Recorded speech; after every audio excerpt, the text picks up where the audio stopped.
The video you're about to see is a very, very important interview. I did it back in 1980, in June of 1980, with Anthony Sutton. And of course, Anthony had been a scholar at the Hoover Institute for really many, many years. And while he was there, he wrote the 3 volumes of Western Technology and Soviet Economic Development. He wrote his book, National Suicide. And these books went into the background of the funding of the Soviet Union from its inception. And of course, his book, National Suicide, went into the fact that America was financing the Soviet Union all during the Vietnam War, while the Soviet Union was financing the North Vietnamese who were killing our boys in South Vietnam. In fact, everything was done to prevent Professor Sutton from either publishing the 3rd volume of Western Technology or his book National Suicide. Tremendous pressure was brought to bear on his publisher so that National Suicide could not be brought out. So the American people were not to know that during the Vietnam War, we were financing indirectly the North Vietnamese. Well, let me just show you a few of the books that Professor Sutton has written. And these would include, of course, the Western Technology and Soviet Economic Development, Wall Street and the Bolshevik Revolution, Wall Street and FDR, Wall Street and the Rise of Hitler, and of course, National Suicide. He's probably written at least 10 other books, including the Federal Reserve Conspiracy, the Trilateralists over Washington, volumes 1 and 2. He's written extensively on the Skull and Bone Society, on gold, on diamonds. Certainly, Anthony Sutton is one of the finest writers that we have within the conservative movement today. And for the last 20 years, he hasn't been doing interviews. I've contacted him a number of times, asked him to do radio interviews with me, but he is unavailable.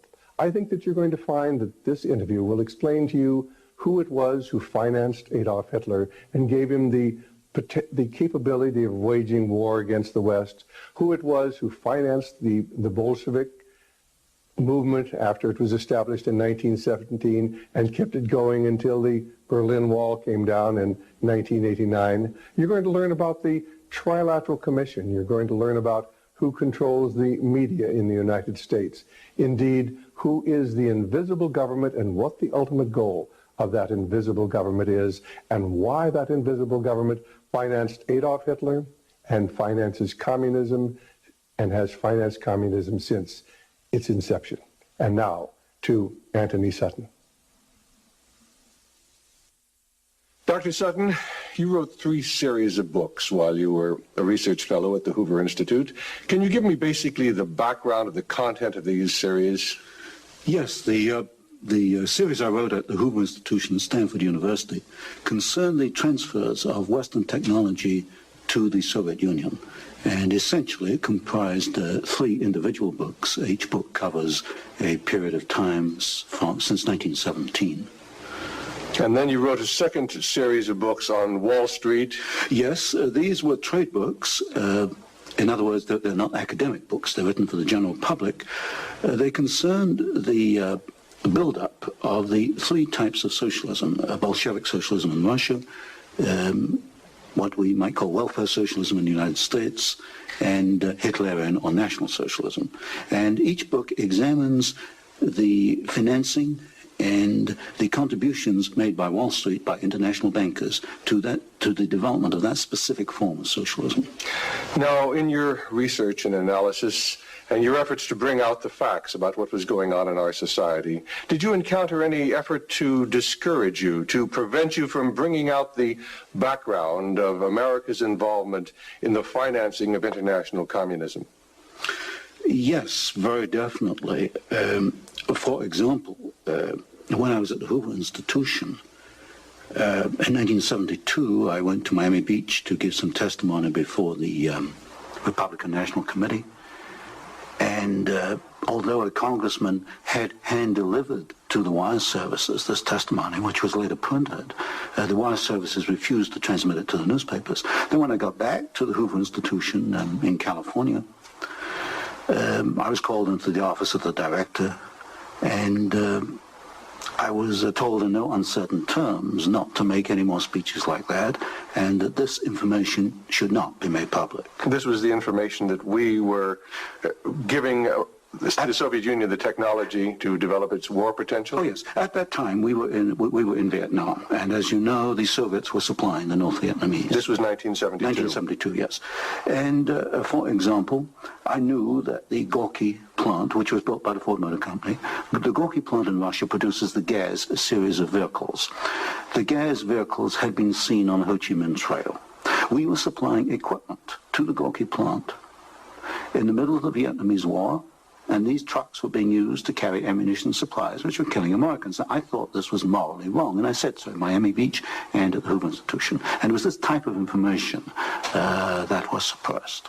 And so what eventually happened as far as your activities at the Hoover Institution were concerned? Well, I didn't pay much heed to the warnings. I published a book called National Suicide in the following year, which summarized our assistance to the Soviets, our military assistance to the Soviets. And when that book came out, again, there was great pressure to stop the book. There was pressure on both the publishers and me personally. And I felt I couldn't take this, and a few years later, I just left the Hoover Institution, and since 1975, I've been an independent author without any ties whatsoever. Let's go a little bit into the background of the financing of the German war machine that we fought in the period 1941 to 1945. Could we start, first of all, with the original financing of Hitler between 1922 and 1923, when he was first making his effort to come into prominence in Germany? The original financing of Hitler, that's in the years 1922, came only partly from Germany. One of the most prominent Americans concerned with financing Hitler was Henry Ford. In fact, Henry Ford received a medal in 1938 for his assistance to the early Nazi Party. Then, of course, Hitler had his attempted push in 1923. He went to jail, and then we began another era in the rise of Hitler. Right, and of course he eventually came to power in 1933 by the electoral process. What about the financing of Hitler's electoral activities in 1933? This I can trace. I have traced it very exactly. I discovered amongst the Nuremberg records a series of bank transfer slips to the Delbrück-Schickler Bank in Berlin to an account which was under the control of Rudolf Hess. And this was the fund that was used to finance Hitler's access to power in March 1973. And amongst the corporations that transferred money to Hitler, I find not only R.G. Farben, which is quite widely known, but also German General Electric, AEG, which is under the control of General Electric in the United States, or was at that time, and companies like Osram and... Now, what was the tie-in between Osram and General Electric? The tie-in was a share tie-in. International General Electric in the United States had controlling interest in German General Electric, and also through share interlocks, a controlling interest in Osram in Germany. So then we have Ford and we have General Electric helping to finance Adolf Hitler's rise to power. Were any other large American corporations involved? Very definitely. Standard Oil, through its technical association with I.G. Farben, for example, Germany could not have gone to war in 1939 without tetraethyl. You need tetraethyl to raise the octane value of aviation gasoline. Germany had no means of doing that. This was developed in the ethyl laboratories in the United States and transferred to the Germans. Standard Oil came up with the hydrogenation idea, which was very essential for Germany in the 1930s, because to raise the quality of its gasoline for aviation purposes, this was transferred to the Nazis. And ITT, for example, International Telephone and Telegraph, was very intimately associated with the Nazis through Dr. Schroeder, who was head of the ITT subsidiaries in Germany. And ITT controlled companies which made not only electrical instruments, but also the Focke-Wulf plant, which made airplanes, fighter airplanes.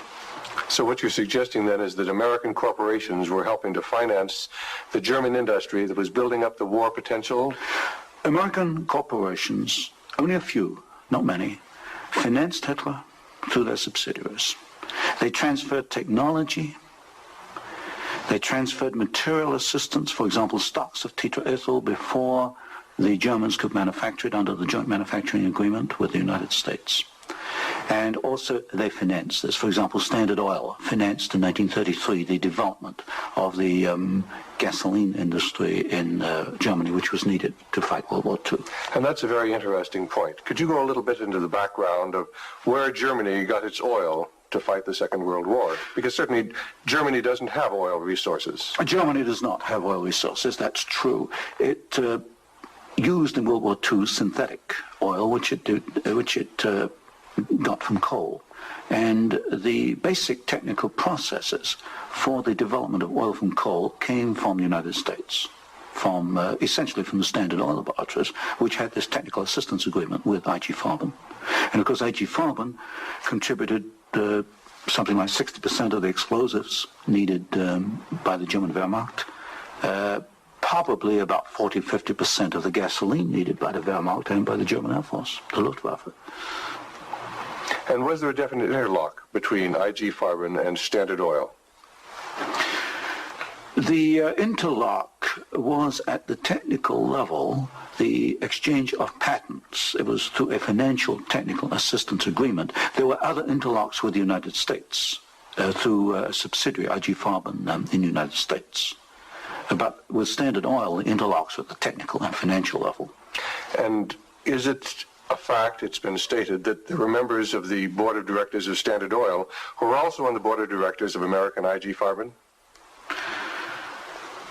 Yes, Walter Teagle is one name that comes to mind, and there were several directors. Was there an interlock with Ford between I.G. Farben and American I.G. Farben and the Ford Motor Company? Not that I can recall, not offhand. So basically what we're seeing then is American industry helping to provide the technology, helping to provide the finance, helping to provide the material that is going to allow Hitler to create his war machine. Yes, that is correct. That is correct. Now, in your book, Wall Street and the Rise of Hitler, you talked about the bombing patterns during the Second World War, and the fact that it was amazing that there were certain factories that were not bombed, whereas the majority of the German factories were decimated, German-owned factories. There were certain factories that tied into this interlock we've already alluded to, that for some strange reason seemed to escape the devastation of our saturation bombing. In World War II, the German electrical industry was or should have been a prime target for Western bombing. But in practice, the German General Electric plants were not bombed. Of the 10 major plants, not one was bombed, and a half a dozen others had trifling damage, broken windows, that kind of thing. So what we have here is a very interesting case of an industry which should have been bombed in World War II, but was not bombed, and yet we have American ownership, which raises a certain amount of suspicion as to why it was not bombed. But as far as the German-owned electrical companies, did they undergo a rather heavy bombing? I took a look at that. The Siemens plant, for example, they were bombed. There's no question. But the industry was not targeted as a general target. So Siemens, for example, was not bombed as heavily as, say, tank plants or aviation plants, that kind of thing. You mentioned the Ford plant in Cologne. Was this a prime military target? The Ford plant in Cologne should have been a prime military target. For example, the British Air Force, the Royal Air Force, did bomb the Ford plant at Poissy in France. But the Ford plant in Cologne, which was by far the largest Ford plant in Germany, was not bombed in World War II. But did our military planners intend to bomb it? In other words, was it on the aiming report? Well, I did look at the aiming reports for the plants in Cologne. Ford was known about. They knew that it was producing equipment for the Wehrmacht. But it was not bombed. It was scheduled as a target, but it was not bombed. So somewhere along the line, as far as the planning was concerned, the name of the Ford motor plant in Cologne was deleted, and yet the city of Cologne itself was totally decimated. The city of Cologne was decimated, as of course many other cities in Germany were decimated. But somewhere along the line, something happened. I suspect it was in the aiming committees, and without question, orders were sent out not to bomb certain targets, even though these were prime military targets. And That's rather reminiscent of some of the orders that went out during the Korean War, some of the orders that went out during the Vietnamese War to leave specific targets within the enemy's domain untouched by our strategic bombing. I understand that was so, although I've not investigated it. Now, in your book, Wall Street and the Rise of Hitler, there was one very interesting section about a special fund that Heinrich Himmler had, and the funneling of money from German corporations into this fund, even up into the years 1943 and 1944. And many of these corporations had strong ties into the American corporations, into the American parent corporations. Could you tell us a little bit about the Kepler Fund? The Kepler Fund was also known as the Konto S Fund. It was what we might call Heinrich Himmler's personal slush fund. He used it for his own personal projects. And what amazed me was both in 1933 and in 1944, the 2 years for which I examined the records, over half the funds came from American corporations. For example, in 1933, ITT, Standard Oil, General Electric, and possibly Osram were contributors. Even in 1944, in the middle of World War II, we find that ITT was funneling funds to Heinrich Himmler's fund through Schroeder, who was the chairman of the ITT subsidiaries in Germany. We also find that Depag, the Standard Oil subsidiary in Germany, was financing Heinrich Himmler, and this was in the middle of World War II. Now, were these facts ever brought out at the Nuremberg hearings? They were never brought out at the Nuremberg hearings, although the documents do exist within the files, within the records. They have not been published, as far as I know. And you actually had access to these records? Yes, there's some 400 tons of these records available, and many of them were at the Hoover Institution, or copies were at the Hoover Institution, and that's where I found the original documentation. I think it's a tragic part of our history when the American public doesn't realize the interplay then between great American corporations and the financing, the funding of the Nazi movement. Now, I wanted to talk just a little bit about the Nuremberg trials, because of the Nuremberg trials, the Nazis, the Nazi war criminals, the Nazi generals were held specifically guilty for what transpired. Were there any Americans involved? Were any Americans indicted? Were any Americans convicted as far as the financing of the Nazi war movement? Very definitely not. I looked at the criteria for what we might call war crimes under the Nuremberg Tribunal. And there's no question in my mind that certain Americans well fitted the criteria which required indictment and trial. But no Americans were ever brought to trial. Do you think there was any conscious effort to conceal this fact, both from the Nuremberg War Tribunal and from the American public? Well, there was a conscious effort in the fact that these businessmen were very prominent in stating in 1946 that they had no knowledge of what Hitler was doing, and yet they were intimately involved with the build-up with Hitler. I suspect that this was not published in the media at the time, although I've not checked that. But certainly the role of American corporations and American businessmen in aiding Hitler has not been published. Now, what about the actual financing? What about the loans from large American banks, from large British banks, to Hitler's government in that period between 1933 and 1939, when Hitler was preparing for war? Well, you've got to go back a little earlier and look at what are known as the Young loans, which were very important because I think they brought about the economic collapse of Germany in 1933. That was the Young plan. But this was Owen Young, who was, of course, chairman of General Electric. Here we got a man who actually made the loans as an officer of the United States government, which brought about the collapse of Germany in 1933, enabling Hitler to take over. And then subsequent to 1933, you get a series of loans. A very good one is Standard Oil, which loaned several $1 million, at least, to Germany to build up its aviation gasoline facilities. And there are other examples. Fine. Well, I'd like to get a little bit into the background of the financing of Bolshevism, because I think this is vitally important. And we can go back to the period after the Second Revolution, which was in October and November of 1917. The initial financing of Lenin's movement, how did it tie into the American corporations?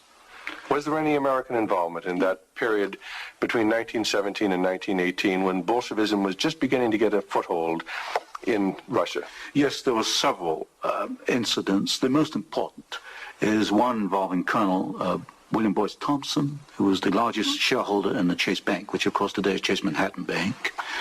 And I published in one of my books a copy of a cablegram which transferred funds from New York to Petrograd in December 1917, $1 million to be precise.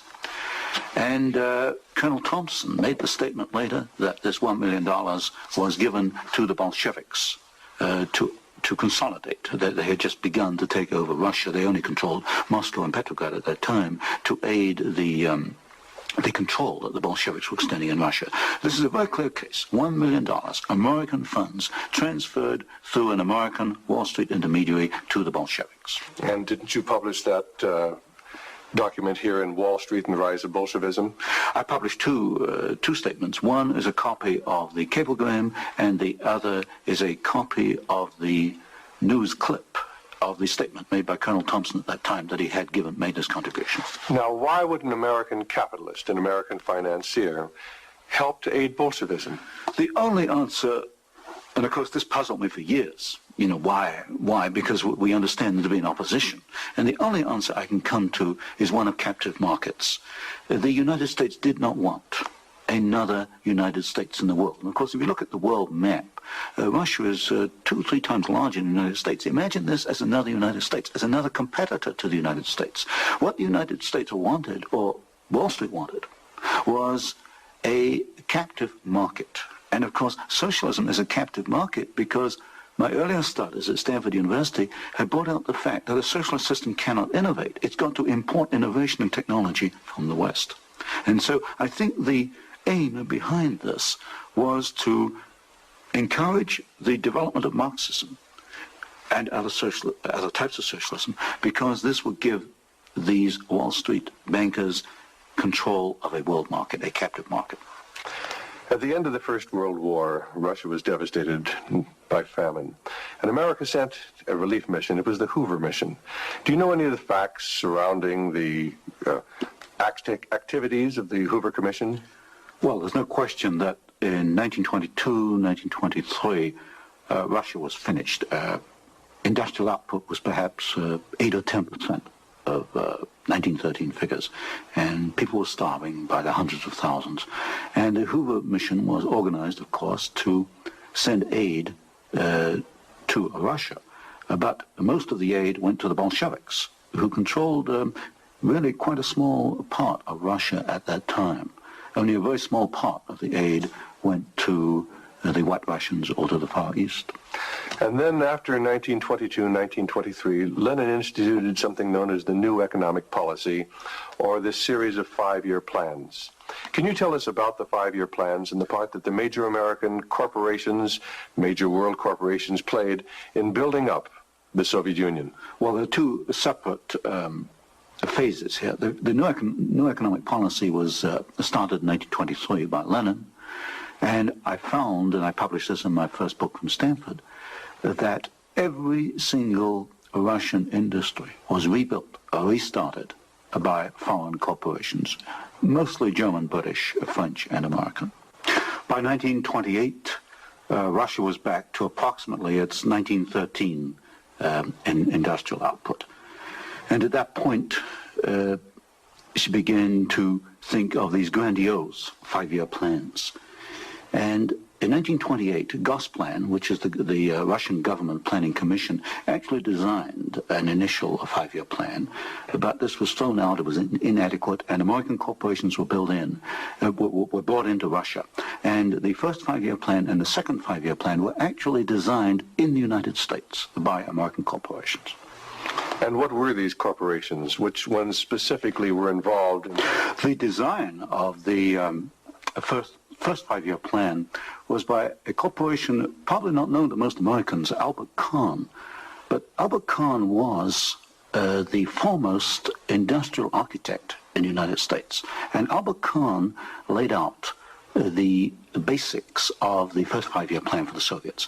And then we find, again, the same corporations involved with the construction of the plants, International General Electric, most certainly, DuPont, Ford Motor, Hercules Motor, Curtiss-Wright in aircraft engines, and even some corporations which today were forgotten about, like Vultee and Chance Vought. These were aircraft manufacturers at that time. And so American corporations came in and they built the first 5-year plan. But what was important, the Soviets then copied these plans, and this accounts for the tremendous Russian output. They took this initial equipment and they multiplied it, they copied it by the 100.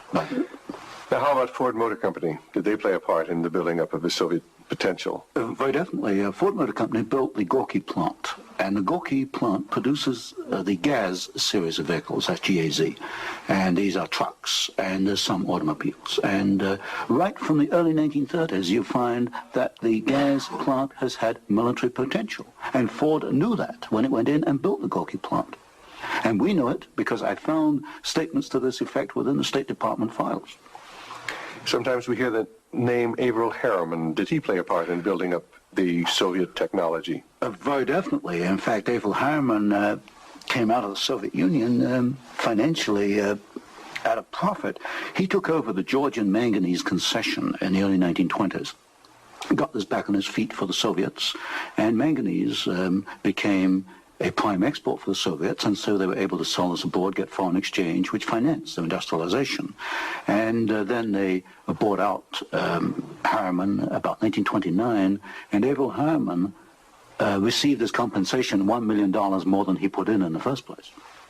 How about Armand Hammer of Occidental Petroleum? Armand Hammer is a very interesting example. Armand Hammer received the first foreign concession in 1922. In asbestos in the Ural Mountains. And he also conducted for the Soviets a number of other enterprises, right down to pens and pencil manufacturing, for example. But Armand Hammer is interesting because his father, although Armand Hammer today is chairman of Occidental Petroleum Corporation, his father was Julius Hammer, who in 1919 was Secretary General of the Communist Party USA, which emphasizes the argument I made throughout my books, that at the top level, there's no difference between your top communists and your top capitalists. They interlink. You've got Armand Hammer, chairman of Occidental Petroleum. His father was Secretary of the Communist Party USA in 1919. So it's basically a power grab. It's a power grab, an international power grab. Now, during the Second World War, why Russia was pretty well decimated once again by German forces. What part did the American Lend-Lease program play in building up Russia's industrial capacity after the Second World War? Well, Lend-Lease built up Russia's capacity, modernized it, and expanded it during World War II. And there was some continuation all the way through perhaps to 1948, 1949. There was a program after Lend-Lease, which was supposed to be restricted to foodstuffs and industrial materials, but in effect, I checked the records in the warehouses in Suitland, Maryland, I find that even after World War II, and this was against the intent of Congress, I suspect, there was a massive transfer of the latest industrial equipment to the Soviet Union under the so-called Lend-Lease program. Now, in 1948, there was a fascinating book came out by Major Racy Jordan, in which he talked about American aid to the communists as far as their ability to build nuclear weapons. Did you ever have an opportunity of verifying the facts that we had given them the heavy water, we'd given them the wherewithal to build their atomic weapons? Well, as part of the work I was doing at Stanford, I did investigate the shipping documents for Lend-Lease, and I took a sample of these documents and I checked them against Major Jordan. And broadly, Major Jordan was correct within, say, about 5%. And Major Jordan, of course, made the charge that we had shipped materials to the Soviets, 1944, 1945, which were later used in their atomic program. There is no doubt he is correct. We shipped heavy water, which is essential, but we shipped other items which are perhaps less obvious to the layman. We shipped, for example, aluminum tubes, and aluminum tubes are essential for atomic energy development. We shipped graphite, and graphite is another essential component. So generally, as far as I could check, and I checked the original government Lend-Lease document, General Major Jordan was correct. Now, as the years have gone by, of course, we see a growing Soviet nuclear threat. The Soviets now have MIRV missiles. Can you give a little of the background on how the Soviet Union, which really didn't have the technology to develop those MIRV missiles that threaten our cities today, how were they able to develop the MIRV capacity?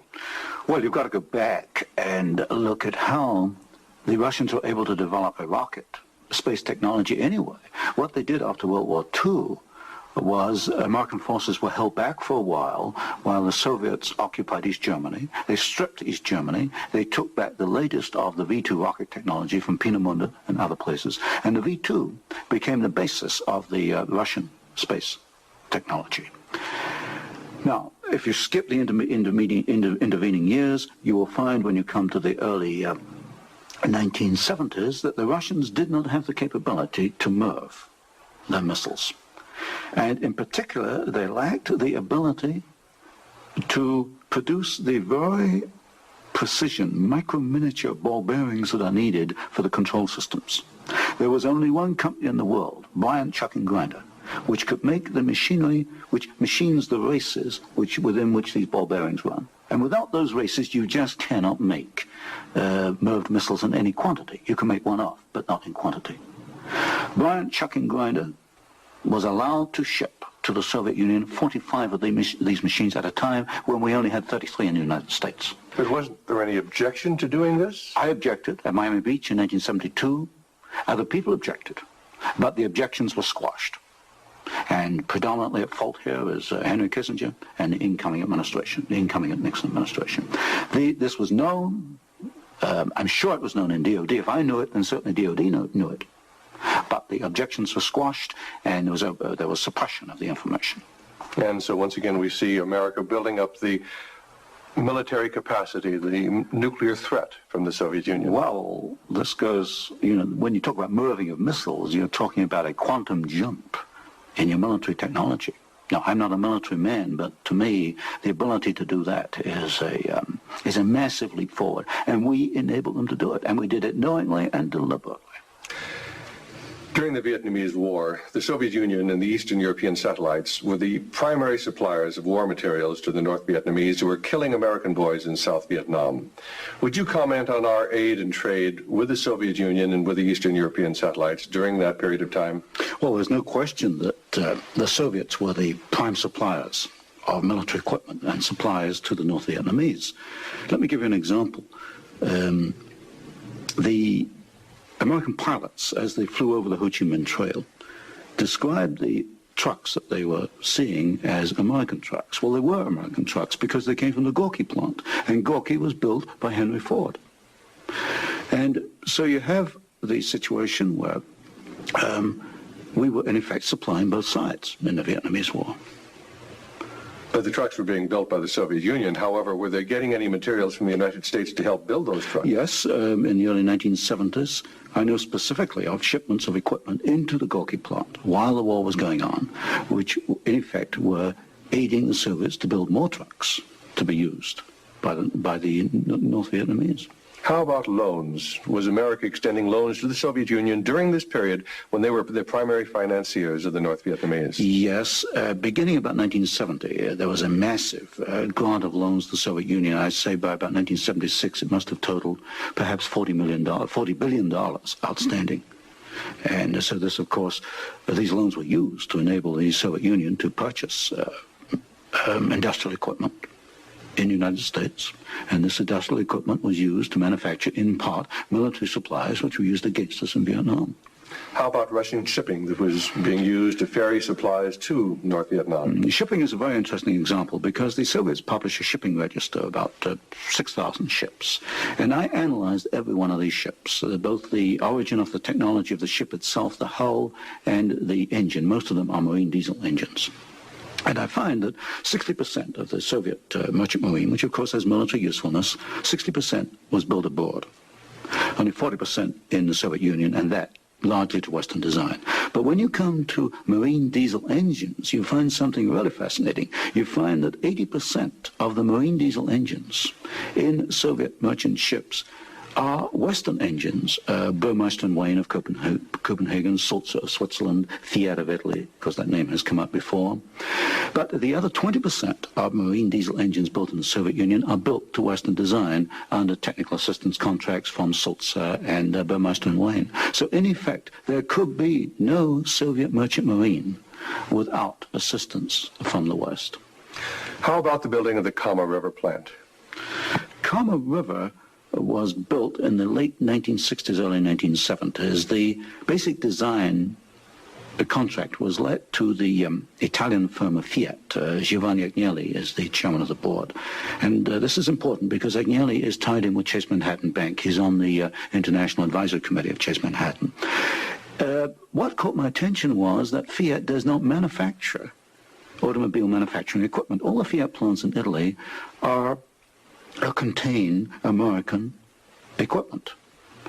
And what I found was that the equipment was coming, perhaps about 60-70% of it, from the United States, from major automobile equipment suppliers in the United States. I think it was known as the Fiat plant as a cover to perhaps divert attention from the fact that during the Vietnamese War, we were building the largest plant in the world. It covers 36 square miles.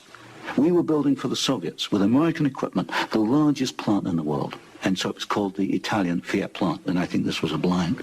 And so they were building their trucks and armored personnel carriers and other things that could be used then for warfare in South Vietnam? We knew that the Kama plant had military potential. In 1972, I wrote it in National Suicide. I said as much in Miami Beach in 1972. This plant has military potential. It can produce military vehicles. We knew it. And of course today in Afghanistan, we find that the Kama vehicles that are there in Afghanistan today from the Kama plant built by American and Italian companies. And it was after you brought out this information that efforts were made to suppress your book, National Suicide, Yes. and your other studies? Yes, because I was bringing out the fact that the Kama River plant had military potential, that we were moving the missiles with the Bryant chucking grinder equipment, and of course other facts along these lines. And what sort of pressure was brought to bear upon you? What sort of pressure was brought to bear upon the publisher of your book, National Suicide? There was pressure on the publisher to prevent publication, to stop publication.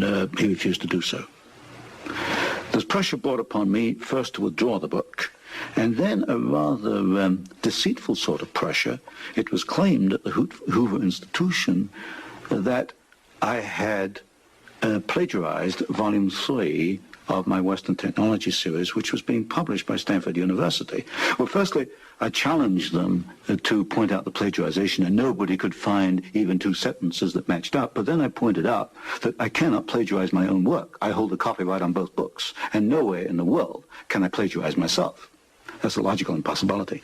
And then gradually it built up over the following years that my research was perhaps going a little out of what was perhaps required or welcome would be a better word, and it should be confined within more narrow boundaries. And at that point in 1975, I left the Hoover Institution, and since then I've become an independent author, and I can publish what I want to publish. Do you know of any other instances where efforts were made to suppress publication of books through the Hoover Institute?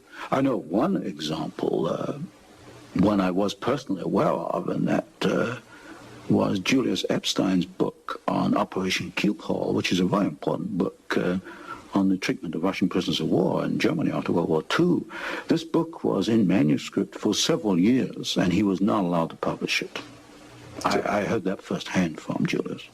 Right, and eventually it was, of course, brought out. It was at a later point. Now, another example I can give is my own Western Technology series. The third volume of that was held in galleys for 1 year. Now, it costs a lot of money to hold a book in galleys, because when a book is in galleys, you want to get it out on the market to start recouping your investment.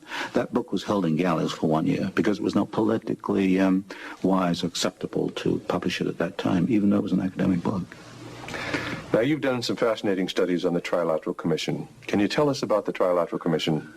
The Trilateral Commission is a private organization founded by David Rockefeller in 1973. It was essentially financed by Rockefeller and some of the foundations, Kettering Foundation, Danforth Foundation, Ford Foundation. Ford Foundation is a very major contributor.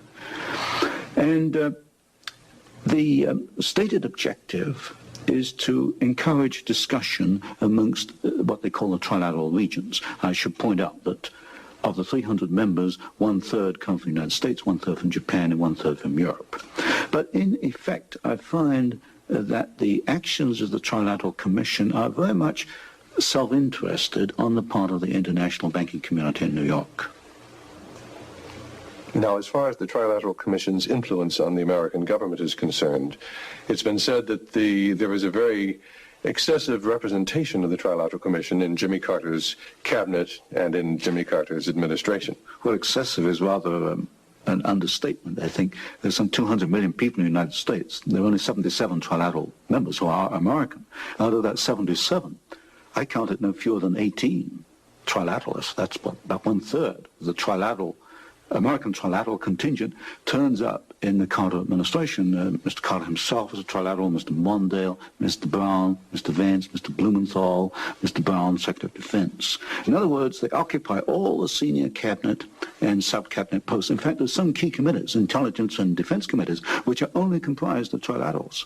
So here you've got 77 Americans selected by one man, David Rockefeller, who's chairman of Chase Manhattan Bank, and we find that they turn up in the key controlling positions in Washington under the Carter administration. And would this suggest to you that perhaps we do not select the government, that it is selected by these people who work behind the scenes? You can come to no other conclusion. If you look today at who's running for office, you find Mr. Bush is a trilateral, you find Mr. Anderson is a trilateral, Mr. Carter's a trilateral. We find articles appearing in Newsweek magazine, Time magazine, U.S. News and World Report, many of the major media telling us there's really nothing to be concerned about from the Trilateral Commission. Is there any interlock between the Trilateral Commission and the major media in the United States? Yes, there is an interlock, particularly in the news media. For example, the Chicago Sun-Times, the executive editor there, James Hoogie, is a trilateral. You'll find Saul Linowitz is a director of Time magazine. And I think, yes, Henry Schacht is a director of CBS. So there very definitely is an interlock between the trilaterals and the media. And perhaps this is the reason, then, that they rather play down the influence of the Trilateral Commission on contemporary American government. Yes, I had a computer survey made of all articles that have been printed on the Trilateral Commission since 1973. I could find worldwide only 73 articles. Now, what's the relationship between the Trilateral Commission and the Council on Foreign Relations? Well, of course, the Council on Foreign Relations is a much older organization founded in 1920. I did a study in which I compared trilaterals with or without membership in the CFR, Council on Foreign Relations. I find there's something over 50% overlap.